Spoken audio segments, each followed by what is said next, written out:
No one warns mothers about grieving after success. Hi, this is Jill from Jill's Empty Nest and the author of My Journey to Myself. Welcome or welcome back to my channel. Society tells us that finishing a job well is a cause for celebration, but for many, it feels more like a funeral. When you transition out of a central role, whether in a family or a career, the primary emotion isn't always relief. It's often grief. This video explores why mission accomplished can feel so heavy and why acknowledging that loss is the way to find your next purpose. Stay with me until the end because I'm going to share a simple perspective shift that turns this grief into a bridge to your future. Now, before I get started, I did want to mention that if you find this video helpful, informative, or enjoyable in any way, please follow, like, and subscribe as it will help push it out to more people that could benefit from this message. Let's get started. We are taught that success feels like a finish line, a moment of cheering, relief, and pride. But for many of us, finishing a long season of caregiving or a lifelong career feels a lot more like a loss. You did your job well, you showed up, you sacrificed, you succeeded, and yet there's this heavy, hollow feeling in your chest. If you're feeling grief right now, you might be asking yourself, what's wrong with me? Should I be happy?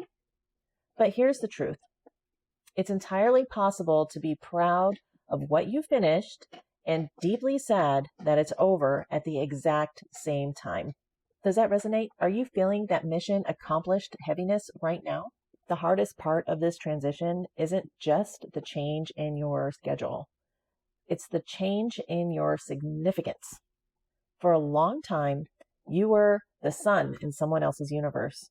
People rotated around your decisions, your care, and your presence. You were central to the daily rhythm of life. When that chapter closes, you move from being the protagonist to being a supporting character, or even just an observer. There's a specific kind of grief in no longer being needed in a way that you once were. It's a loss of identity, a loss of rhythm, and a loss of the constant feedback loop that told you your life had purpose. Do you find yourself missing that sense of being essential to someone else's day? Most people try to fix this feeling by immediately finding a new job, a new hobby, a new person to care for. They try to outrun that grief. But acknowledging this grief isn't a sign of weakness. It's actually the first step toward finding your new meaning. You cannot build a new house on top of a site you haven't cleared yet. Allowing yourself to say, this hurts and I miss being needed, isn't wallowing. It's honesty.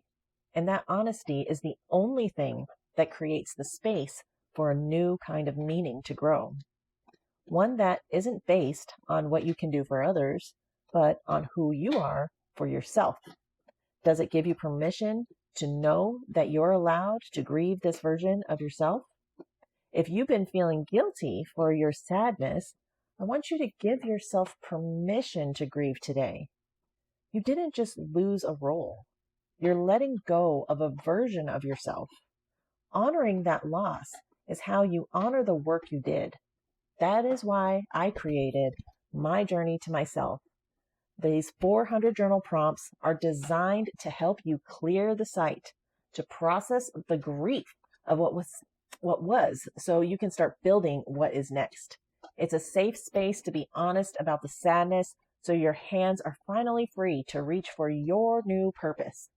Are you ready to stop outrunning the grief and start walking toward yourself? You've spent years building their futures. Now it's time to honor yours. Click the link in my bio or in the description to get your copy of My Journey to Myself. Let's walk across this bridge together.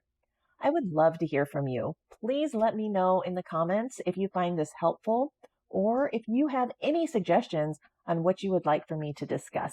After all, this channel is for you.